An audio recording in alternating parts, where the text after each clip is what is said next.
Nuo 2016 metų balandžio 27 dienos prasidėjo 4. lituanistikos duomenų bazės struktūrinių fondų projektas. Jame jau atrinkta daugiau kaip 250 ekspertų, iš jų beveik pusė naujų, kurie vykdys lituanistikos duomenų bazę patenkančių publikacijų ekspertavimą. Tam, kad ekspertavimas vyktų efektyviai, yra gerokai patobulintas ekspertavimo modulis ir tam, kad ekspertai galėtų lengvai dirbti, mes parengėme ekspertinio vertinimo eksperto vadovą, kurį ir pristatysiu. Ta, ką pasakiau, čia yra išrašyta. Kaip matote, dar yra tas ekspertavimo posėmis, iš tikrųjų tai didelės lituanistikos duomenų bazės informacinės sistemos lizdas dalis. Lizdas nuostata iš tikrųjų yra jau parengti, jie bus patvirtinti, tai Lietuvos mokslo tarybos valdoma informacinė sistema. Ir ekspertų uždavinys iš tikrųjų yra, ekspertuojant publikacijas, užpilti vieną iš 5 nustatytos elektroninės formos anketą. Taip, dabar kaip prisijungti prie ekspertavimo posistemių? Adresas yra nurodytas, kaip matote, jis yra saugus, HTTPS pradžioj. Ir prisijungimo duomenys paprastai pirmą kartą gauna ekspertai užklijuotame voke susitikimo su ekspertavimo specialistais kartu su projekto vadovais. Prisijungimo duomenys taip pat gali būti išsiųsti ekspertui ir SMS žinute, tai yra saugiai, mokslininko anketoje pateiktų mobiliojo telefono numeriu ir formatu, kurį matote ekrane. Pirmasis ekspertavimo posistemių langas prisijungus, kaip matote, yra išskirtinė dalis ekspertavimas. Toliau norėčiau atkreipdėmėsi, kad iš karto, kai jūs prisijungia, tai rodo, kad svečias, jūs dar neprisijungia prie savo aplinkos. Ir norint prisijungti, reikia paspausti mygtuką prisijungti. Į atitinkamus langelius reikia įrašyti savo suteiktus prisijungimo duomenis. Humanitarinių socialinių mokslų ekspertai paprastai turi H raidę pradžioj, socialinių S. Ir spausti jungtis. Ekspertų aplinka. Iš tikrųjų prisijungę jūs patenkate į savo aplinką, joje matysite savo vardą ir pavardę vietoj svečias ir pas jūs atsiranda papildomų meniu, o jeigu neturite laiko arba norite jau pabaigę atsijungti nuo ekspertavimo modulio, paspaudžiate mygtuką atsijungti. Taip pat pirmą kartą prisijungus labai rekomenduotume pasikeisti slaptažodį. Slaptažodis turi būti sudarytas iš 8 simbolių, raidžių ir skaičių. Ekspertavimo posistemis tą tikrina ir jeigu jūs norėsite pasikeisti, būtinai jums patikrins, ar tikrai 8 simbolių ir tikrai tarp raidžių yra bent vienas skaičius. Čia yra tipinis slaptažodžio keitimo algoritmas, kuriuo naudoja visos plačiai pasaulyje žinomos tokios sistemos. Pakeisti ir būna pakeistas slaptažodis. Toliau norima akcentuoti, kad jau kai jūs pradedate ekspertavimo darbą, neturite galimybės taip paprastai pakeisti anketos savo duomenų. Jeigu pasikeitė kažkokie duomenys jūsų, ar tai telefonas, ar adresas, ar pavardė, pavyzdžiui, ištekėjo ekspertė mūsų ir pasidarė jau kitą pavardė, parašykite laiškelį lituanistika ekspertavimas.minfolit.lt ir mes sudarysime jums pasikeisti šitos duomenys galimybę arba patys pakeisime. Tai čia tą, ką pasakiau, apibraukiama raudonai. Toliau duomenys sutartim. Tai labai svarbus meniu punktas. Šitą dalyką reikia būtinai užpildyti tam, kad galima būtų jūsų sutartyse įrašyti tinkamą socialinio draudimo numerį ir banko sąskaitą. Vieną kartą įrašys, toliau visose sutartyse, kurios su jumis bus sudarytos tuo laikotarpiu, kurį sakiau nuo 16 iki 19, šitie duomenys bus atsiminami ir automatiškai traukiami į sutarties tekstą. Tai va čia socialinis draudimas ir banko sąskaita ir patvirtinti. Toliau norėčiau akcentuoti, kad duomenys sutartims mes dabar patobulinsime ir tai pradės veikti jau kitą savaitę. Tai susiję su tuo, kad daugelis ekspertų yra ne tik susiję su darbo santykiais, pavyzdžiui, bet jau yra nedirbantis. Ir taip pat daugelis ekspertų kaupia papildomai 2 procentus. Tai tam, kad teisingai suskaičiuoti jūsų sutarties kainą, mums reikia ir šitų duomenų. Taip, kad prieš sudarant kūrinio perdavimo pridavimo aktą, jums bus išvestas pranešimas, kad prašome įvesti tokius duomenis, tiksliau atsakyti į tam tikrus klausimus pirmą kartą, o kitus kartus bus paprašyta patikslinti. Tai čia duomenys sutartim, o šitie yra laukeliai ir patvirtinti. Sąrašas toliau labai svarbus dalykas yra, jau jūs, kai ateinate derinti sutartį, jums būna iš tikrųjų automatiškai suformuota preliminari sutartis ir jos PDF failą jūs galite pasižiūrėti sutarties, spausdinti stulpelyje. Tai ten paspaudus mygtuką PDF jums bus išvesta preliminarios sutarties tekstas ir svarbiausias dalykas, vienam iš paskutinių puslapių, šiaip sutartis paprastai būna 3-4 puslapiai, bus 8 punktas, kuriame yra išvardytos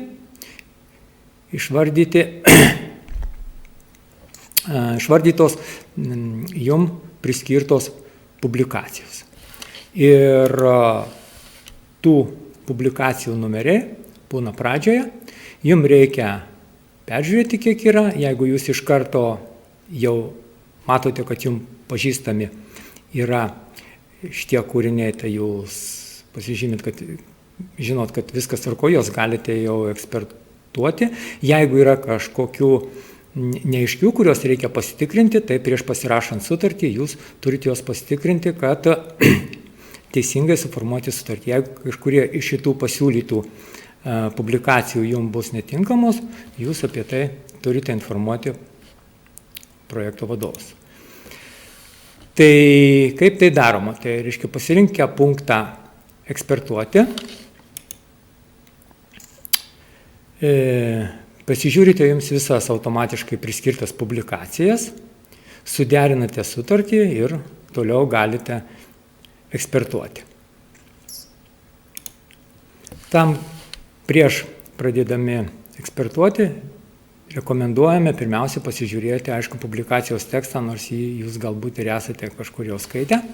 Tai paspaudžiate ant publikacinio aprašo nuorodą ir jums išvedamas pirmiausia pranešimas su informacija, kad yra failas tos publikacijos su numeriu, kurį aš minėjau, kuris yra ir jūsų preliminari sutartį. Ir ant jo paspaudę jūs gaunate publikacijos tekstą ir jį analizuoti, tam, kad galėtumėte ekspertuoti. Toliau turite įvertinti kūrinio žanrą ir pasirinkti tinkamą vieną iš 5 ekspertinio vertinimo anketų. Publikacijos teksto to PDF failo siūlome neužverti, jo gali prireikti, yra apie lituanistikos mokslo darbo žanrus. Skaitykite, reiškia, veiklos dokumentuose. Ten yra ir daugiau dokumentų, apie juos aš paminėsiu toliau, bet tą dokumentą, kurį dabar rekomenduojame, jis vadinasi lituanistikos mokslo darbų žanrų apžvalga. Ir toliau, kai perskaitysite, jau galima pradėti pasirinkti ekspertavimo anketos formą. Matote, vieną iš 5. Čia, kaip sakiau jau, kad yra veiklos dokumentų meniu, kuriame yra pateikta ir minėti žanrai, bet taip pat rekomenduotume perskaityti ir daug kitų svarbių dokumentų, kurie jums padėtų vykdant ekspertavimą. Tai vienas iš pagrindinių dokumentų, kurį siūlytume, tai yra docentės habilituotos daktarės Ingės Lukšaitės, pradininkė šitos lituanistikos duomenų bazės, vaizdo paskaita, kuri visai neseniai buvo atlikta šitos studijos, iš kurios ir aš dabar kalbu. Toliau apie žanrus, kuriuo minėjau. Toliau visas 5 anketas galėtumėte peržiūrėti, jos yra iš tikrųjų tai elektroninių formų kopija, kurias jūs online režimu pildysite.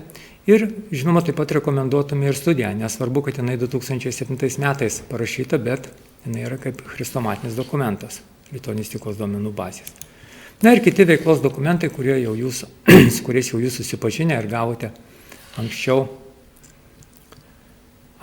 kai buvot pakviesti ekspertuoti. Toliau, vienos publikacijos ekspertavimo procesas bus pademonstruotas šio pranešimo pabaigoje. O dabar užpildykite pasirinkę elektroninę ekspertavimo anketą ir išsaugokite arba atsisakykite, kai ją užpildysite. Tai čia dabar pademonstruoju, kokį pirmiausia gaunate langą pasirinkę vieną iš tos anketos. Konkrečiai čia buvo pasirinkta 2 straipsnis ir jiems prilygintiems kūriniams. Tai čia vienas lapas, jame turite pasirinkti mokslo kryptį, mokslo šaką. Toliau būtinai įvesti lietuviškus ir angliškus reikšminius žodžius. Antrame lape jūs jau pradedate vykdyti kokybinį vertinimą skaičiukais nuo 1 iki 5 perskaitę, kadangi jūs iš esmės visi esate pedagogai, tai čia jokių problemų, manau, nebus, pasirinkimai bus pateikti. Ir trečiajame lape vienas iš svarbiausių naujovių, kurios pradėtus taikyti jau trečiajame etape, tai yra vertinimo komentaras, kuris turi būti nuo 200 iki 2000 simbolių. Čia ypatingai norėčiau atkreipti dėmesį, kad šitie komentarai mums yra labai svarbus. Netgi bus šiame projekte 2 apžvalgos padarytos šitų komentarų, tam, kad sekančiam galbūt etape arba šito etapo kitoje, 4 etapo lituanistikos dalyje, dar galėtume kokybiškiau patobulinti ekspertavimo posistemį. Tai kai jūs užpildot visus tos lapus, tai galite išsaugoti, arba jeigu visai nepatiko ir norite pakeisti žanrą, tai atsisakyti. Išsaugoti, kaip matot, viršui gali būti ir apačioj, nes čia yra beveik 5 lapai tos, tai yra 3 lapai tos anketos formos, kad būtų patogiau ekspertam ir atsisakyti. Tai jeigu užpildyti ir matot, kad viskas čia prastai, norite grįžti ir dar kartą pasiskaityti publikaciją, o ekspertavimą tuo metu pristabdyti. Dabar dėl ekspertavimo istorijos. Jūs išekspertavę vieną publikaciją visada galite pasižiūrėti istorijoje, kokia jinai yra, ir prireikus ją pataisyti. Tai pasirinkus meniu punktą ekspertavimo istoriją, manote, toj vietoj paspaudžiate pasirinkti, tada jums vėl pakyla forma, tik jau dabar užpildyta, visi tie 3 lapai, apie kuriuos minėjau, jūs galite čia pataisyti, kaip matote, dar atsiranda viena galimybė pakeisti žanrą, jeigu reikia, sakykime, jūs buvot 1 anketą pasirinkę, o jums pasirodo, kad reikia 2, tai tokiu atveju dalis jūsų įkeltos informacijos, tą, kurią jūs ten, reiškia, ekspertavote, gali likti, tarkime, mokslo kryptys, mokslo šakos gali likti, bet jau įvertinimai kokybiniai, tie, kurie įvertinami balai, kai kur pasidarys nuliai, nes pasikeičia forma. Paskutinę anketą išekspertavę jūs gausite tokį pranešimą. Tai yra pats maloniausias jau būna pranešimas, kai jums pasako ekspertavimo posėmis, kad jūs viską išekspertavote. Jeigu tai galite toliau dar kartą pasitikrinti to istorijoje ir jeigu viskas tvarkoja, tai tokiu atveju galite suformuoti aktą. Prieš formuojant aktą, kaip jau minėjau anksčiau, dar bus kartą paklausiama, ar teisingai pas jūs atsakyta yra į tuos klausimus. Ar jūs esate susiję su darbo santykiais, ar kaupiate papildomai 2 procentus pensijai.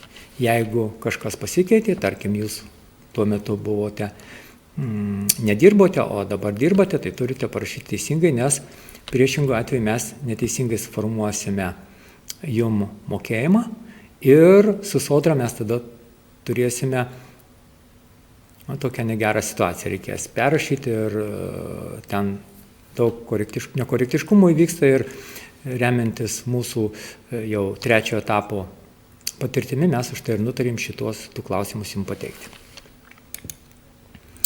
Tai čia kaip ir jau rodžiau prieš tai skaidrėse, reikia atsakyti klausimus ir patvirtinti. Ir kai jau jūs tikrai nusprendėte, kad viskas tvarkoj, visos ekspertizės jūsų atliktos korektiškai, viską pasitikrinote, vėl paspaudžiate meniu punktą sąrašas ir kaip matote, yra jau veiksmas pakitęs, tai yra atsiranda mygtukas akt, kurį paspaudę jūs galite suformuoti aktą, apie kurio suformavimą bus pranešta ir projekto vadovo.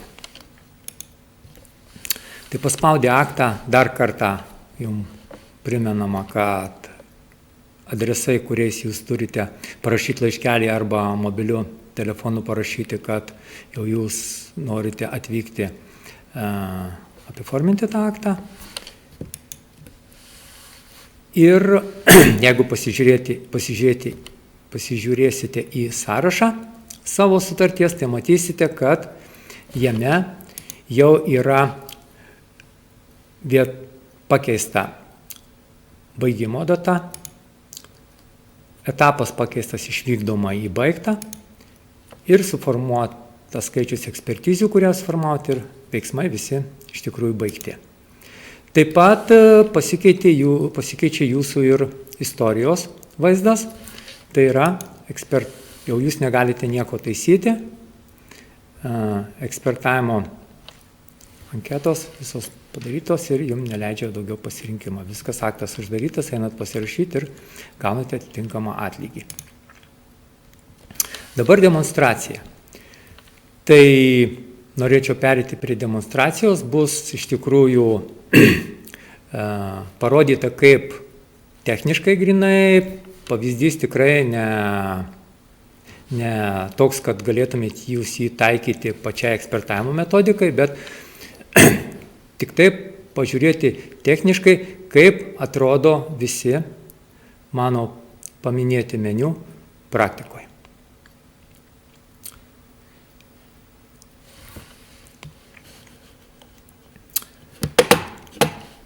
Taip, tai dabar, žinote, jūs visi naudojatės naršyklėmis interneto. Čia pas mus yra Mozillos naršyklė. Įvedate adresą. Taip, HTTPS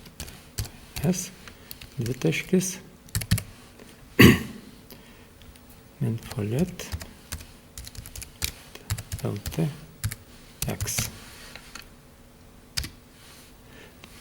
Ir štai gaunate pirmą langą, apie kurį aš jau minėjau. Matote, čia yra svečias, dešinė pusė, kairė pusė prisijungti ir trumpasis meniu. Aišku, jūs ir neprisijungę galite žiūrėti veiklos dokumentus, kuriuos ypatingai pradžioje siūlyčiau peržiūrėti. Tai kaip matote, va čia visi mūsų paminėti. Kaip sakiau savo pranešime, ypatingai rekomenduotume peržiūrėti vaizdo paskaitą, kur yra YouTube kanale ir puikiai šitą mūsų gerbiamą Ingę Lukšaitę pažįstate. Toliau yra mokslo žanrų apžvalga. Čia meniu padaryta, apie kiekvieną jūs galite pasiskaityti, ką reiškia studijos, straipsniai, kaip mes suprantame, kad susišnekėtume vienodai. Taip pat labai rekomenduotume prieš ekspertuojant. Ir žinoma, anketos iš tikrųjų ten jūs pamatysite, čia yra paprasčiausiai jos nufotografuotos kaip pavyzdžiai, kad galėtumėte perskaityti prieš ekspertuojant. Na, o kitus jau dokumentus, veiklos pirkimų planą, ekspertinio vertinimo gairės, eksperto pasižinimo formą jūs jau esate gavę ir žinote. Taip, kad dabar jungiamės. Spaudžiam mygtuką prisijungti. Jūs jau būsite prisijungiantis susitikę su projekto vadovais ir gavę savo atitinkamus prisijungimo duomenis. Tai čia pavyzdžiui, aš turiu savo tokių duomenis bandomosius.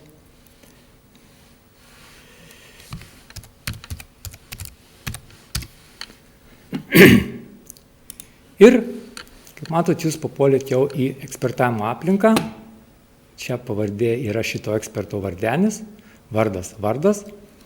Ir štai yra papildominių punktai, kurie jums yra labai svarbus. Tai pradžioje, kaip minėjau, jūs pasižiūrite sąrašą, kuris tiksliau duomenys sutartims. Čia turėtų būti viskas užpildyta. Jeigu jūs ką nors pas jūs pasikeitė, pavyzdžiui, banko sąskaitą, tai čia pasikeičiat ir paspaudžiate patvirtinti. Duomenys įrašyti teisingai, galite pasitikrinti, tikrai taip yra. Ir dabar tą preliminarią sutartį pažiūrėti kaip. Tai preliminarinė sutartis yra štai kaip atrodo. Reiškia, pradžioj etapas yra vykdomas, tai rodoma, kad pas jūs yra 5 publikacijos, ekspertizių neparengta.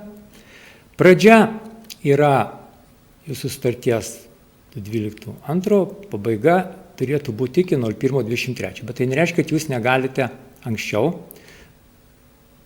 parengti visas savo ekspertizės, bet jau vėliausiai iki šito termino. Lankų skaičius, kaina ir suma bendra tokia. Ir štai čia yra ta preliminarioji sutartis, apie kurią aš kalbėjau, ir joje reikia atsiversti tą 8 punktą, ir čia yra išvardyta jums tos publikacijos, kurias siūlome pradžioj peržiūrėti. Tai dar kartą, čia yra preliminari sutartis tam, kad jūs pasižiūrėtumėte, o po to jau atėję pas projekto vadovus, jeigu viskas tvarkoja, tai jums ją ir patvirtino, jeigu ne, tada tam tikras publikacijas išimama iš tos sutarties ir suformuojama nauja sutartis, kurią jau po to jūs galite vykdyti. Tai yra ekspertuotas ekspertizės, kurias patvirtinote, kad galite ekspertuoti. Toliau tam, kad peržiūrėti iš tikrųjų kokio tos publikacijos, kurias jūs ekspertuojate, naudokitės punktų ekspertuoti. Ir čia dabar pavyzdys toks, kad iš tų jau traktuojam, kad buvo viskas patvirtinta, peržiūrėt ir liko dabar vienintelė tik tai publikacija, kurią jūs turite ekspertuoti. Tai, kad būtų greičiau pademonstruoti, tai ir neužtruktų tas mūsų pašnekesys apie ekspertinio vertinimo vadovą, tai rekomenduojame pirmiausia pasižiūrėti publikacijos tekstą visada. Tai čia yra nuoroda, ją paspaudus, matyt, mano ankstesnėse skaidrėse, parodomas failo vardas, jį paspaudus jūs galite atverti tekstą ir jį perskaityti. Kaip matote, čia yra žurnale Politics Science, tai aš jau taip iš karto primetu, kad tai čia gali būti apie politiką, tam, kad pademonstruotum, kaip čia toliau atlikti tą ekspertizę techniškai. Traktuojame, kad viską perskaitėm, žinomas mums tas kūrinys ir toliau einame į ekspertuoti, jau pasirenkame konkrečiai anketą. Ten, kaip matėte, tiksliau nematėte, bet mes taip traktuojam, kad ten yra, tarkim, recenzija, tai pasirenkame antrą formą ir antroji formoje mes ją pildome. Pirmiausia, mokslo kryptis. Galime pažymėti iki 5 krypčių. Tokime, kad tai yra politikos mokslai, užtenka vienos krypties, jeigu reikia daugiau, Ctrl klavišą paspaudę galite dar pasirinkti. Nu, tarkim, dar ir politikos mokslai su teisė. Ir pasirenkame. Toliau reikia būtinai nurodyti ir mokslo šakas, kurios susijęs su šitai teisė ir politikos mokslais. Tai vėl iš sąrašo ir čia matote irgi nedaugiau 5. Pasirenkame, tarkim, bet kurias 5. Čia, sakau, jokių būdų yra ne metodinis, bet techninis rodymas. Matot, pasirinkau daugiau, pranešimą, kad negalima, vat yra 5. Toliau būtinai reikia nurodyti žanrą. Nu, žanrą mes pasirinkam, kad čia yra recenzijos. Toliau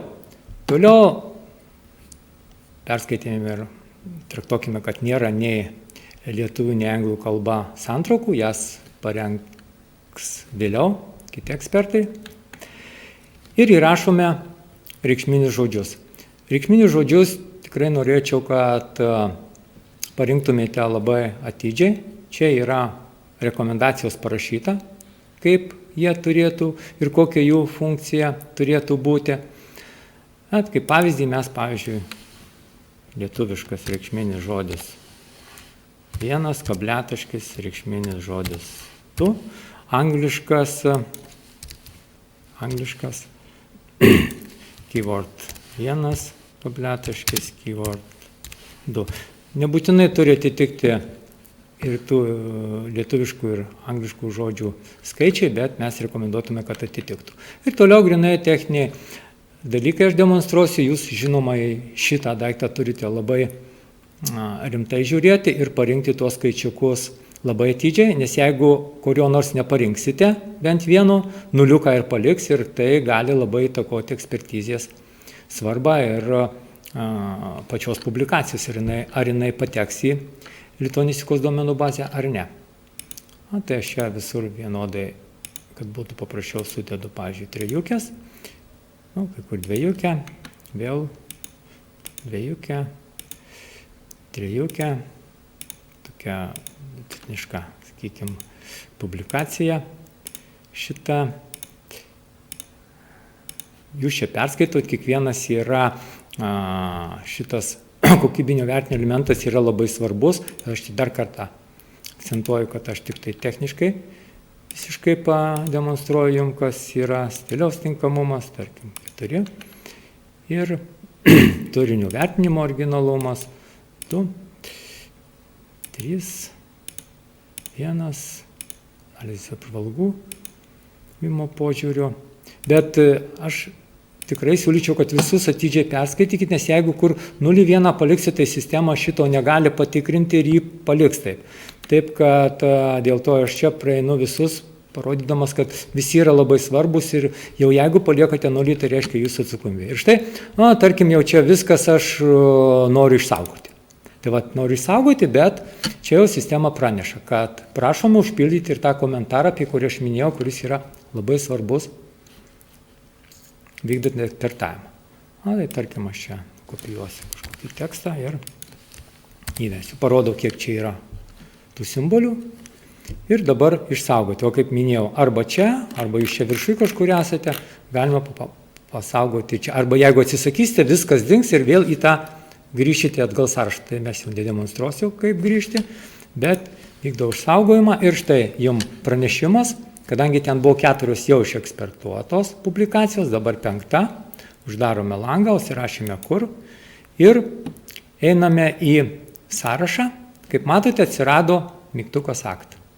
Taip, mes viską pasitikrinom prieš tai, norime, kad šitą aktą suformuotų, spaudžiame mygtuką, dar kartą mums informuoja, kad ar tikrai viską nusirašyte, kur jums reikia nuvykti apiforminti aktą, arba su kuo sukontaktuoti, kad priimtų, vėl uždarome langą ir tuo mūsų iš tikrųjų jau ir darbas baigėsi. Galim pasižiūrėti tik tai, kad yra pakeista jau mūsų sutarties forma, kaip jau ir minėjau savo skaidrėse, štai jau yra pabaigimo data užfiksuota, yra etapas pakeistas baigta, yra ekspertizės 5 rašyta ir veiksmų jokio atlikti negali. Taip pat pakeista ir ekspertavimo istorijoje.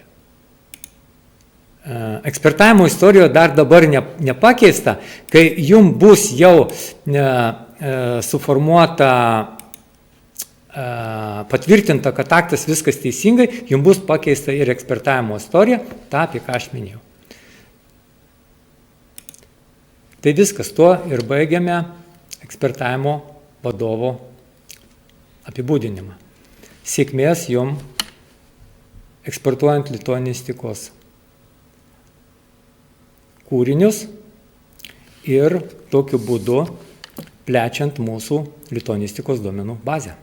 Ačiū uždėmesį.